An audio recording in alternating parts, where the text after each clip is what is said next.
요한복음 16장 5절부터 15절까지의 말씀을 읽겠습니다.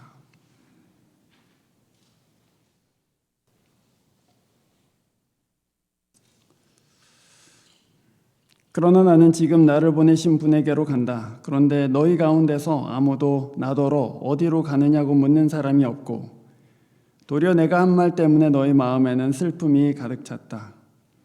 그러나 내가 너희에게 진실을 말하는데 내가 떠나가는 것이 너희에게 유익하다.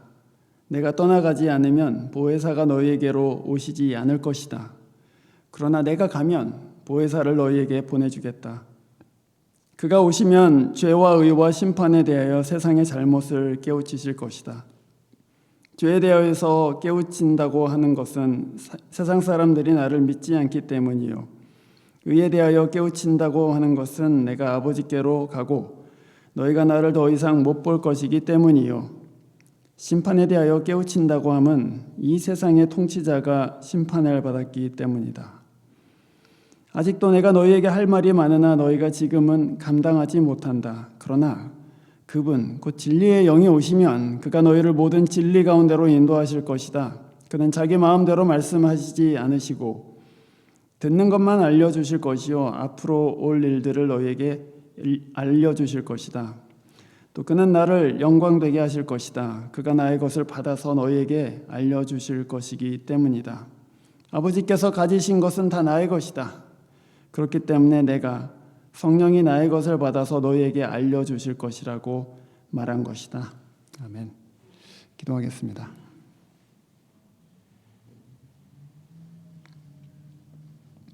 거룩하신 하나님 아버지, 부족하고 연약한 저희들을 하나님의 백성 삼으시고 또 날마다 성령으로 인도하여 주시는 것을 감사드립니다.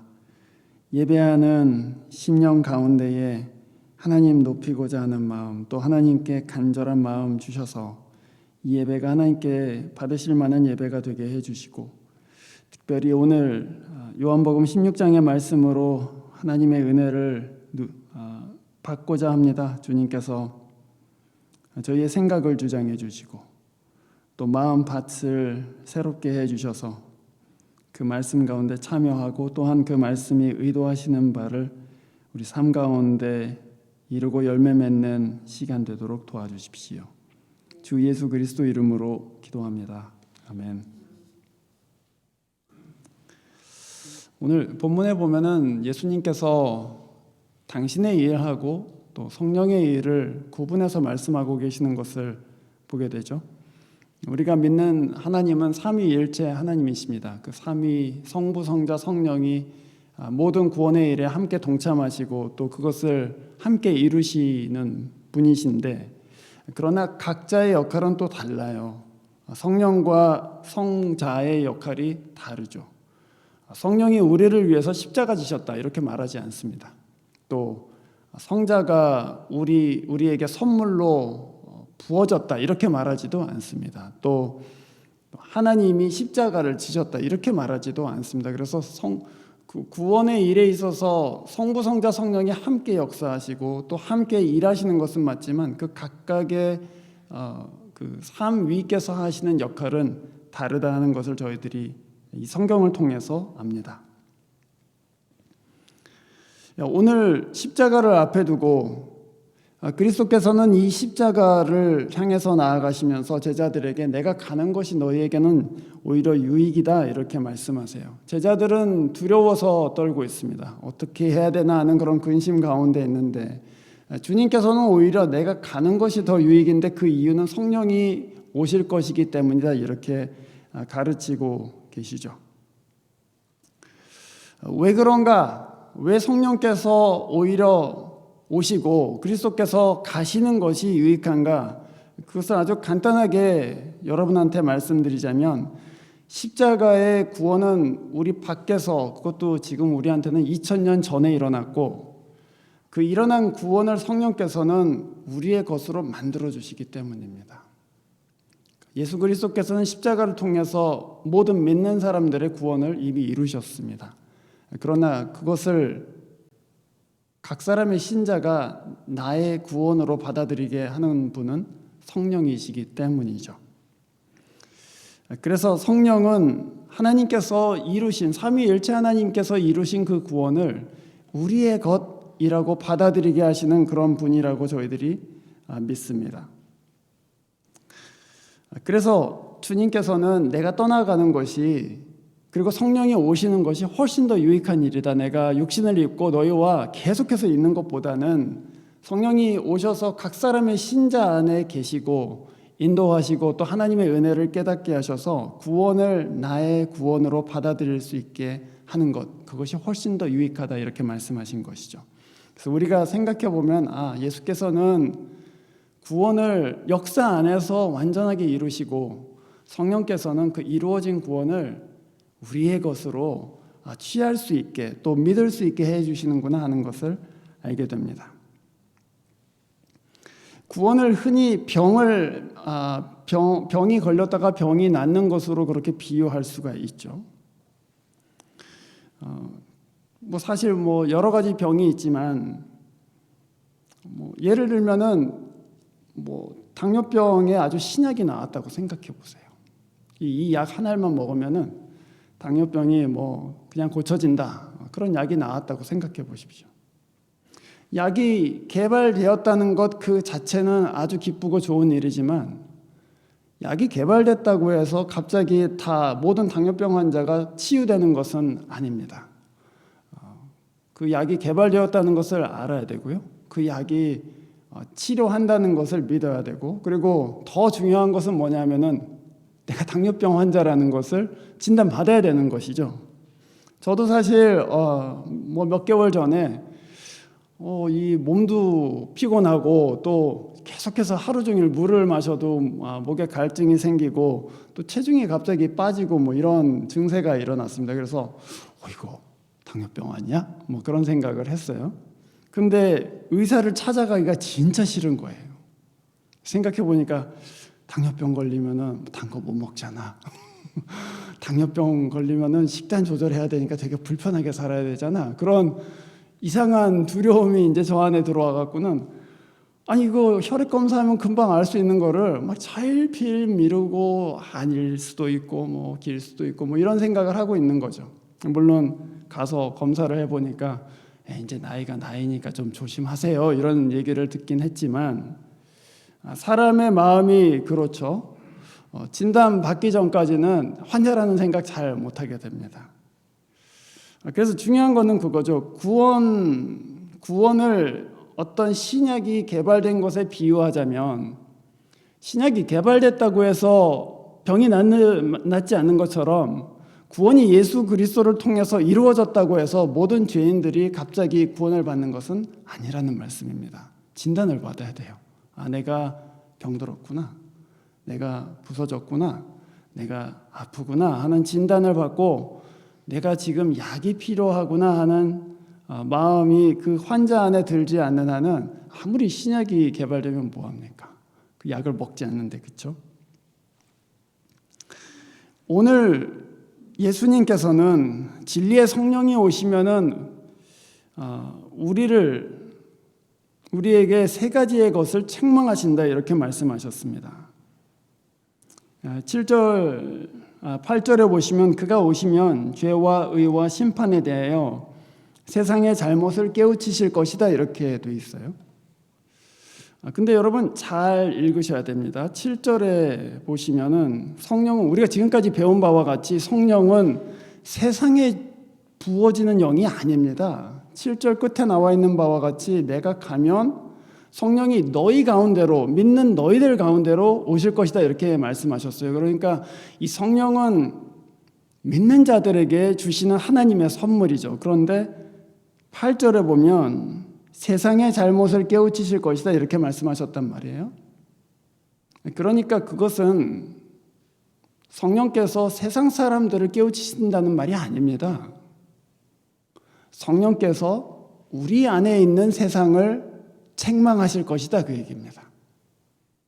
우리 안에 병든 것들, 우리 안에 뒤틀어진 것들, 우리 안에 부서진 것들, 그 세상이에요. 그 세상을 책망하실 것이다, 그 말씀이시죠. 그 책망하시는 일을 실상을 드러내는 것으로 우리가 생각해 볼 수 있습니다. 진리의 성령이라고 할 때 그 진리라는 것은 사실은 실상을 얘기하는 것입니다. 당뇨병 환자가 의사한테 가서 치료받기 전까지는 아직 자기한테는 실상이 아니에요. 아닐 수도 있어. 뭐 이렇게. 하지만 피검사 결과를 딱 받고 나 지금 치료가 필요하구나 하는 순간 실상이 되죠. 성령께서 하시는 일이 같다는 것입니다. 지금 우리 자신에 대해서 우리가 어떤 상태인지 누구인지 그것을 드러내시고 또 한편으로 중요한 것은 하나님이 누구이시고 무엇을 하시는 분이신지 그 두 가지 진리를 성령께서 우리한테 드러내세요. 오늘은 그 첫 번째 진리인 우리 자신에 대해서 드러내시는 것에 대해서 살펴보고 다음 주에는 같은 본문으로 성령께서 하나님에 대해서 드러내시는 진리에 대해서 그 실상에 대해서 살펴보고자 합니다. 그 성령의 깨우침을 통해서 우리 자신이 누구인지를 보게 된다 그 말씀인데요. 여러분 다 아시다시피 우리 눈에는 다 우리 자신이 그렇게 나쁜 사람으로 보이지는 않습니다. 또 어떤 많은 경우에는 다 바르게 보여요. 우리 웬만한 분들은 대과 없이 살았다 이렇게 말씀할 수 있지 않겠습니까? 내가 특별히 남한테 그렇게 나쁜 짓 한 것도 없고 내가 그렇게 악인도 아닌데 그렇게 죄인이라고 자꾸 하나 그런 생각을 할 수 있습니다. 계시록 3장 17절부터 19절까지 여러분 갖고 계시는 주보의 첫 번째 말씀입니다. 여기에 이렇게 되어 있죠. 예수님께서 아시아의 7 교회들에게 이 말씀을 편지로 사실은 보낸 그 라오디게아 교회에 보낸 편지 중에 일부분입니다. 너는 풍족하여 부족한 것이 조금도 없다고 하지만 실상 너는 네가 비참하고 불쌍하고 가난하고 눈이 멀고 벌거벗은 것을 알지 못한다. 그러므로 나는 네게 권한다. 네가 부유하게 되려거든 불에 정련한 금을 내게서 사고 너의 벌거벗은 수치를 가려서 드러내지 않으려거든 흰옷을 사서 입고 네 눈이 밝아지려거든 안약을 사서 눈에 발라라. 나는 내가 사랑하는 사람은 누구든지 책망도 하고 징계도 한다. 그러므로 너는 열심을 내어 노력하고 회개하여라. 이렇게 말씀하세요. 이 앞부분이 중요합니다. 라오디게아 교회 교인들한테 예수님께서 지금 네가 느끼고 있는 너 자신의 모습하고 내 눈에 비친 너의 모습은 사실 정반대다 이렇게 말씀하시는 것이죠. 라오디게아 교인들은 이렇게 얘기했습니다. 나는 풍족하여 부족한 것이 조금도 없다. 그거는 맞는 말일 수도 있어요. 물질적으로는 풍족하고 또 여러 가지 사업도 또 하고 있는 일들도 별 문제 없이 잘 되고 있기 때문에 잘 살고 있다 이렇게 생각할 수 있습니다. 우리도 그렇지 않습니까? 애들 별로 말썽 안 피우고 학교 잘 다니고 또 직장에서 하는 일 인정받고 또 계획한 대로 일들이 풀려나가면 별로 괜찮은 것 같잖아요. 그리고 부족한 것 없이 살 수 있죠. 그런데 주님께서는 실상 너는 네가 비참하고 불쌍하고 가난하고 눈이 멀고 벌거벗은 것을 알지 못한다 이렇게 라오디게아 교인들한테 말씀하세요. 그것은 무슨 얘기냐? 우리가 느끼고 있는 우리 삶의 모습하고 하나님이 보시는 우리 자신의 실상하고는 차이가 있을 수 있다는 것이죠. 우리의 기준은 우리 일이 잘 되는가? 또 우리 가정에 평화가 있는가? 그리고 내 몸이 건강한가? 이런 것이 우리의 기준이니까 그런 것이 잘 되면은 잘 살고 있다 이렇게 생각할 수 있지만 하나님 눈에는 이 자녀가 의로운가? 이 자녀가 하나님을 의지하는가? 이 자녀가 날이 갈수록 이웃에 대한 사랑이 계속해서 자라가고 있는가 하는 것으로 볼 때 너는 지금 사실은 지금 불쌍한 처지에 있고 지금 가난한 처지에 있고 지금 벌거벗은 상태다 이렇게 말씀하시는 것입니다. 예수께서 성령이 오시면 우리 안에 있는 세상을 책망하신다고 말씀하셨습니다. 아까 말씀드린 대로 그것은 세상 사람들을 책망하는 것이 아니고 우리 안에 있는 부서진 세상, 우리 안에 있는 탐욕스러운 세상, 우리 안에 있는 증오하는 세상, 또 시기하는 세상을 책망하신다는 것입니다. 그건 우리 자신이었어요, 원래는. 우리가 그 세상의 한 부분이었기 때문에 그걸 다 갖고 예수를 믿은 거예요, 사실은. 그런데 예수를 믿고 성령이 우리 가운데 오시면 그분이 우리에게 그거는 세상이야 이렇게 말씀하시는 거예요. 네 안에 있는 것들은 지금 하나님의 나라가 아직 이루어지지 않은 지금 세상이 가득한 거야 이렇게 말씀하세요. 그래서 거기서 우리가 깨닫고 거기서 우리가 회개하고 뉘우치게 되는 것이죠. 그때 나한테는 예수가 필요하구나. 그래서 예수께 나오는 거예요, 사실은. 회개 없다면 구원에 이를 수가 없는 것이죠. 예수가 필요하지 않으니까. 오늘 성령께서는 세 가지에 관해서 우리 안에 있는 세상을 책망하신다 이렇게 말씀하셨습니다. 그것이 죄와 의와 심판이다. 그렇게 말씀하셨습니다. 첫 번째, 주님께서는 9절 말씀에서 죄에 대하여 깨우친다 함은, 깨우친다고 했는데 사실은 훨씬 더 강한 단어로 돼 있어요. 죄에 대해서 책망한다 이렇게 돼 있습니다. 그냥 깨닫는 게 아니에요. 이게 진짜 내가 잘못했구나, 잘못 살고 있구나 하는 책망을 얘기하는 것입니다. 죄에 대해서 깨우친다고 하는 것 또는 책망한다고 하는 것은 세상 사람들이 나를 믿지 않기 때문이다. 물론 이제 번역에 좀 문제가 있습니다. 세상 사람들 이런 말은 사실은 원문에는 없어요. 그냥 그들이 믿지 않기 때문이다 이렇게 되어 있습니다. 믿지 않기 때문이다. 세상은 죄를 어떤 행위로 생각하죠.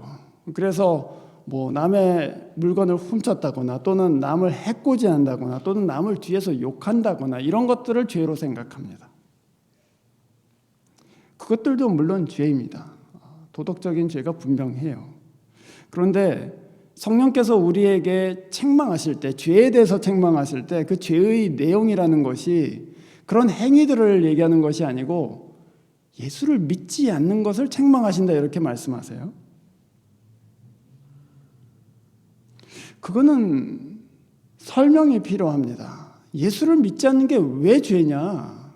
우리 믿지 않는 분들한테 그 설명하기 굉장히 어렵죠.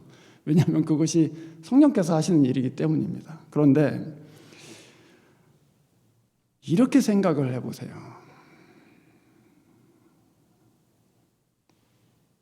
우리가 죄책감을 가질 때가 언제입니까, 여러분? 예를 들어서 중죄를 지은 사람이 있다고 해보세요. 어떤 사람들은 남에게 엄청난 피해를 입히고도 죄책감이 전혀 없는 사람들도 있습니다. 그런데 이상한 게 중죄를 짓고 교도소에 간 사람들 중에 자기가 해를 입힌 사람한테는 별로 죄책감이 없는데 자기 엄마한테는 죄책감을 가진 사람들이 꽤 있습니다. 이상하죠? 자기 엄마한테 나쁜 짓 한 게 아니잖아요. 예를 들어서 사기를 쳐서 누구한테 큰 손해를 입혔다. 그러면은 그 사람한테 미안해야 되는 것 아니겠습니까? 처음에는. 그런데 거기에 대한 죄책감은 별로 없고 자기를 키워준 엄마에 대한 죄책감이 생기는 거예요. 그러니까 잘 생각해 보면 이 죄라는 것이 어떤 관계 안에서 발생하는 것이구나 하는 것을 알게 돼요. 여러분, 사자가 토끼를 잡아먹는다고 해서 죄책감을 가집니까? 아니죠. 왜 그렇습니까? 사자하고 토끼 사이에 별 관계가 없기 때문이에요.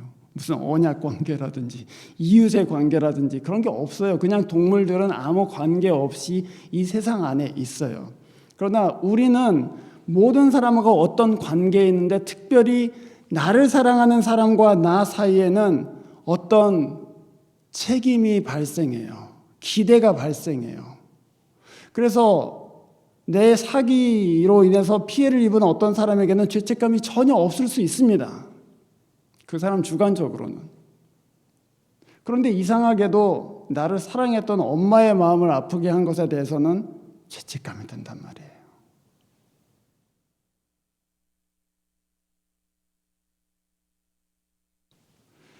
죄는 관계 안에서 발생하고 그 관계의 궁극에는 하나님이 계십니다.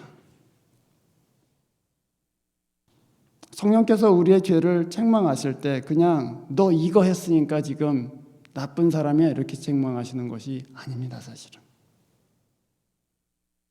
성령께서 우리에게 너를 위해서 그리스도께서 십자가를 지셨는데, 너를 위해서 목숨을 기꺼이 내어주셨는데 왜 안 믿냐? 왜 그분을 받아들이지 않냐? 왜 그분을 의지해서 살지 않냐? 이렇게 말씀하시는 거예요. 왜 너의 힘으로 살려고 하냐? 왜 하나님을 의지해서 살고자 하지 않고 네 힘으로 살려고 하냐? 그것입니다. 그래서 우리가 진짜 성령 받고 회개하게 될 때 처음에는 우리가 지은 어떤 실제적인 행위로서의 죄들을 회개해요. 뭐 거짓말하고 뭐 어디 가서 나쁜 짓 하고 뭐 누구를 임신시키고 막 이런 죄들을 생각한단 말이에요. 그래서 회개하죠. 그러나 성령께서 그 말씀을 통해서 우리를 진짜 밝게 비추어 주시면 내가 하나님이 없이 살았던 삶을 회개합니다. 이렇게 되는 거예요. 내가 하나님 의지하지 않고 했던 모든 일들을 회개합니다. 그게 사업이건 공부건 부부관계건 무엇이건 간에 내가 하나님 의지하지 않고 했습니다. 하나님 없이 살았습니다 하는 것에 대해서 이게 하나님의 마음을 진짜로 아프게 하는구나. 마치 범죄자가 자기가 지은 죄보다 자기가 피해를 입힌 사람보다 자기를 사랑했던 엄마를 보면서 죄책감을 느끼는 것처럼 우리를 궁극적으로 사랑하시고 우리에게 전부를 허락하신 하나님께 내가 잘못했구나 하는 것을 알게 되는 것이죠. 그것은 이 세상이 생각하는 죄와는 전혀 질적으로 다른 죄에 대한 생각이죠. 그거를 성령께서는 우리에게 깨닫게 해주세요. 두 번째로 성령은 의에 관하여 책망하신다 이렇게 말씀하셨습니다. 의라는 것은 하나님 앞에서 바른 것입니다. 그냥 세상 사람들 보기에 의롭다 그것이 아니고 하나님 앞에서 바른 것이에요. 그런데 이 세상에서 의로운 사람이 누굽니까, 여러분? 이 세상에서 의로운 분은 예수 그리스도 그분밖에는 없어요. 그래서 오늘 주님께서 10절 말씀에 의에 대하여 깨우친다고 하는 것은 내가 아버지께로 가고 너희가 나를 더 이상 못 볼 것이기 때문이다 이렇게 말씀하세요. 의인이신 그리스도는 이제 곧 십자가를 지시고 죽으셨다가 부활하신 후에 곧 세상에서 떠나가십니다. 우리는 더 이상 의인이신 그분을 눈으로 보지 못합니다. 우리는 의인이신 그분의 가르침을 더 이상 육성으로 듣지 못합니다. 그런데 성령께서는 그 그리스도를 우리 앞에 세우시고 그분은 그리스도를 증거하시는 분이라고 했잖아요. 그리고 그 의인이신 그분 앞에 우리를 세워주세요. 그러면 그 앞에서 우리가 생각했던 우리의 의라는 것은 다 진짜 더러운 옷과 같이 생각되는 거예요. 내가 좀 다른 사람 도왔다고 해서 마더 테레사 같은 사람 앞에 딱 서면 어떻게 돼요? 아이고, 나는 좀 봉사 좀 하고 사는 줄 알았는데 저분 앞에 서니까 나는 진짜 아무것도 아니구나. 금방 깨닫게 됩니다. 우리는 내가 좀 제너러스하고 좀 너그럽지 않나 이런 생각을 하지만 막상 참으로 긍휼이 많으신 예수 앞에 나아가면 내 마음이 진짜 밴댕이 소갈머리같이 좁아 터졌구나 하는 것을 알게 돼요. 저분은 거역하는 사람들을 저렇게 참으시는데 나는 이것도 못 참다니. 그래서 성령께서는 그 예수 참 의인이시는 그분을 우리에게 계시하시면서 우리의 의가 정말로 하잘것없는 의라는 것을 드러내시죠. 더군다나 그 그 의로우신 예수께서 가르치신 모든 길을 받아들이지 않는 우리의 마음, 또 그분의 의를 거부하는 우리의 마음을 성령께서는 드러내십니다. 그래서 내 의로는 살 수 없다는 것을 깨닫게 해주세요.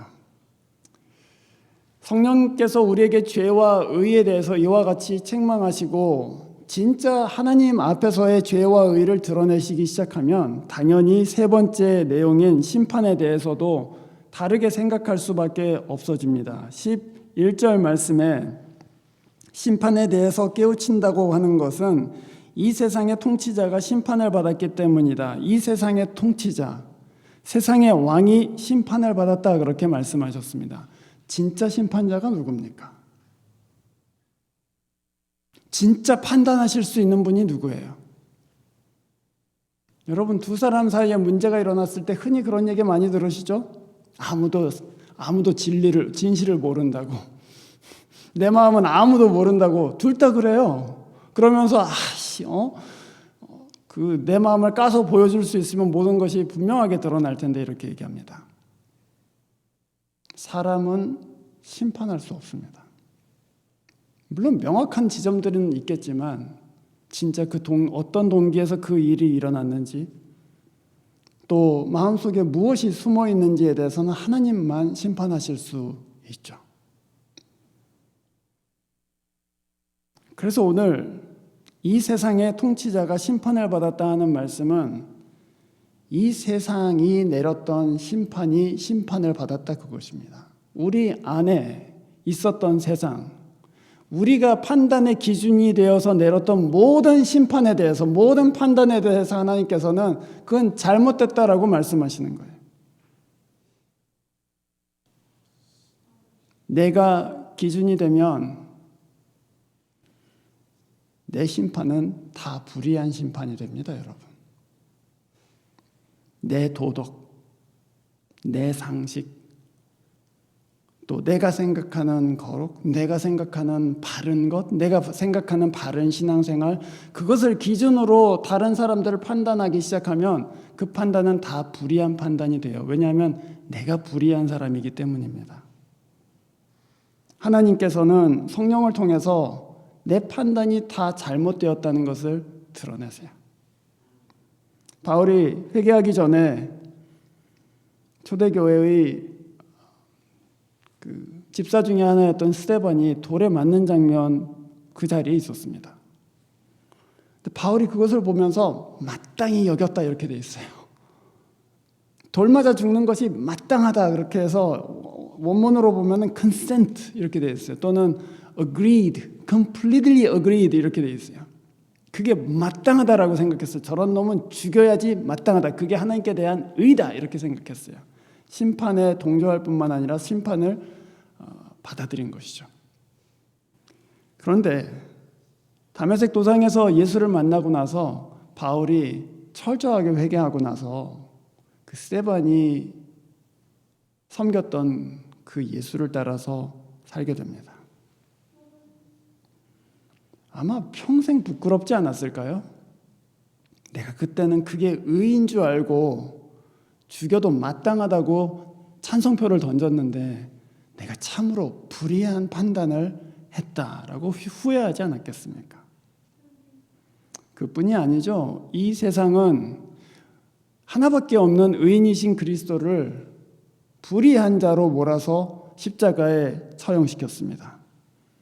정치적으로 불온하다, 종교적으로 위협이 된다, 그래서 죽인 거예요. 그 죽인 것이 마땅하다라고 생각했습니다. 성령이 우리에게 오실 때, 그래서 우리 자신의 심판을 드러내실 때,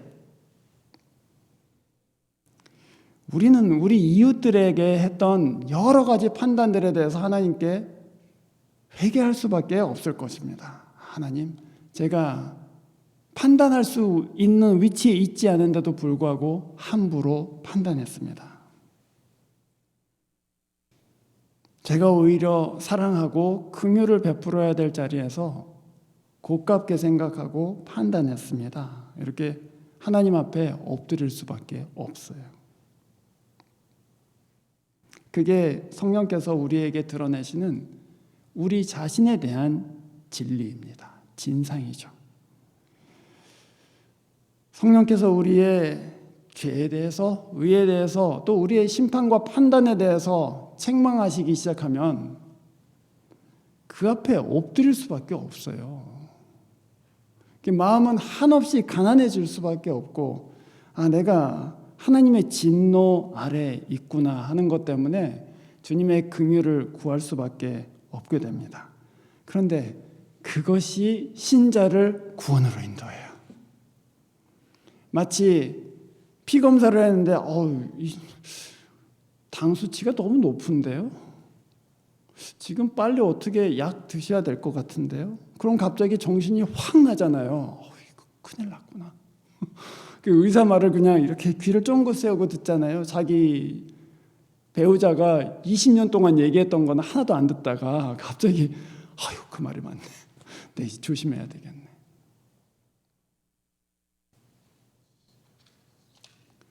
오늘 주보에 있는 두 번째 말씀, 고린도전서 7장 10절에 이렇게 바울이 얘기하죠. 하나님의 뜻대로 하는 근심은 후회할 것 없는 구원에 이르게 하는 회개를 이루는 것이요 세상 근심은 사망을 이루는 것이니라. 성령께서 우리 자신을 드러내시면 근심이 생깁니다. 이거 진짜 큰일 났다. 하나님 눈앞에 이렇게 불의하고 이렇게 가난하니 이거 어찌하면 좋은가 하고 근심이 생기는데, 그것을 하나님의 뜻대로 하는 근심, 영어로는 godly grief 이렇게 되어 있습니다. 경건한 근심. 세상의 근심은 갖지 못해서 또는 자기가 원하던 것을 이루지 못해서 하는 근심이지만, 하나님의 뜻대로 하는 근심은 성령께서 내 자신을 예수 그리스도 앞에서 드러내 주시니 이거 어찌하면 좋은가 하는 탄식과 같은 것이죠. 그래서 그 근심에 이른 사람은 이 말씀에 의하면 그 근심은 후회할 것 없는 구원에 이르게 하는 회개를 이루어냅니다. 이렇게 얘기해요. 아까 주님께서는 내가 가고 성령이 오시는 것이 너희에게 유익이 될 것이다 이렇게 말씀하셨는데, 그것이 바로 이것 때문입니다. 주님은 우리 안에 있는 세상이 그대로 예수를 믿으면서도 그대로 살아있기를 원하시지 않고,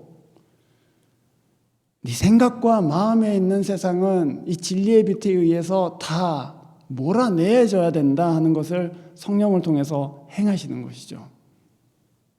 거기에는 빛이신 그리스도가 진리의 말씀이신 하나님의 말씀이 들어와서 다스려야 되는 곳이지, 그 세상이 여전히 강고하게 꽈리를 틀고 앉아갖고 거기 있어서는 안 된다, 그 말씀입니다. 그래서 이 근심은 무엇입니까? 하나님께로 돌아서는 것이죠. 파산 선고를 하는 것입니다. 내 의에 대해서 파산했습니다. 내 죄에 대해서 파산했고, 내가 생각한 옳은 길, 심판에 대해서 저는 파산했습니다 하고 하나님 앞에 두 손을 드는 것입니다.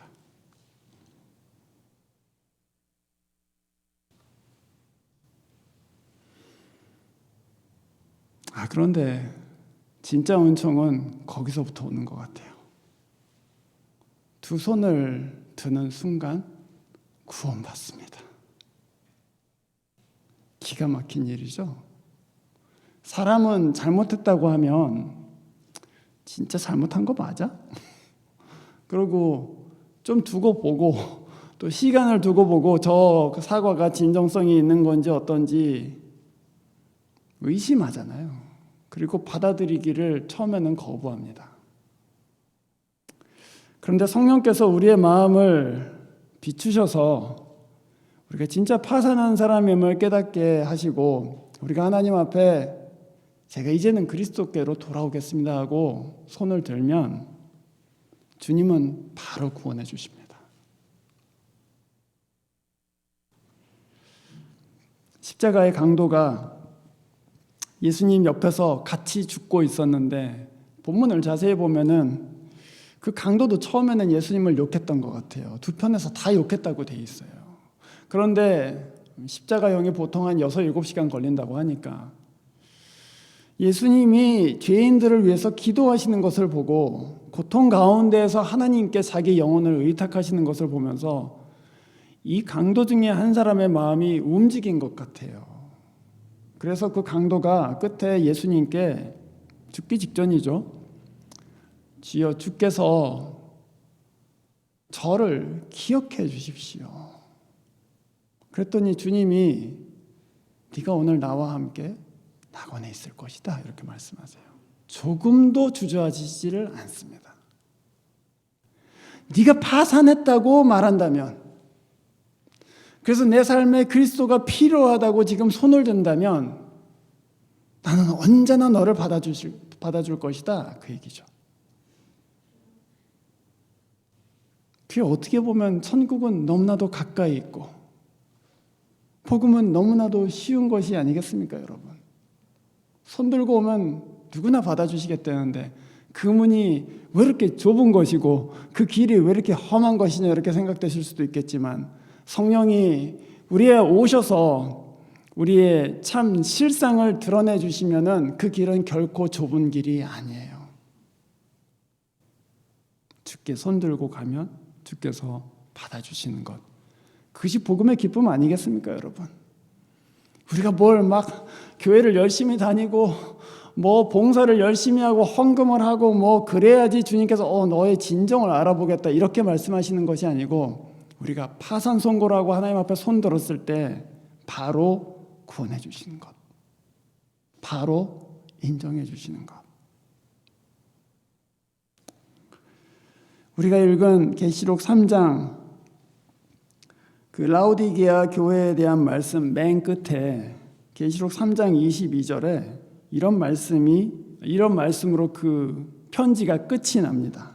복인 귀 있는 사람은 성령이 교회들에게 하시는 말씀을 들으라. 7편지 모두 똑같은 말로 끝나요.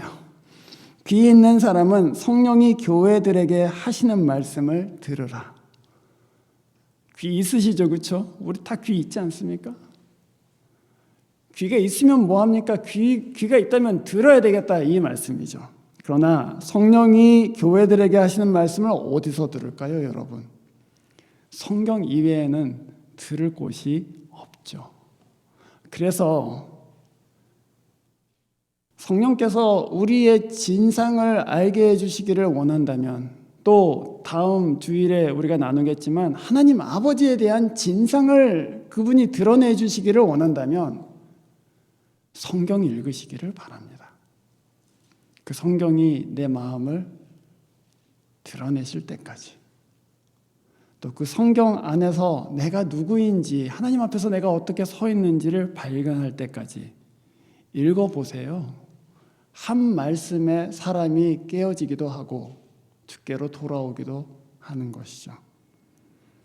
성령께서 진리로 이 교회를 인도해 주시기를, 또 그가 말씀을 통해서 우리의 실상을 드러내시고 책망하시며 겸손하게 하셔서 그분께 귀를 기울이게 해 주시기를 저는 기도하고 또한 여러분들도 그렇게 기도하기를 원합니다. 기도하겠습니다.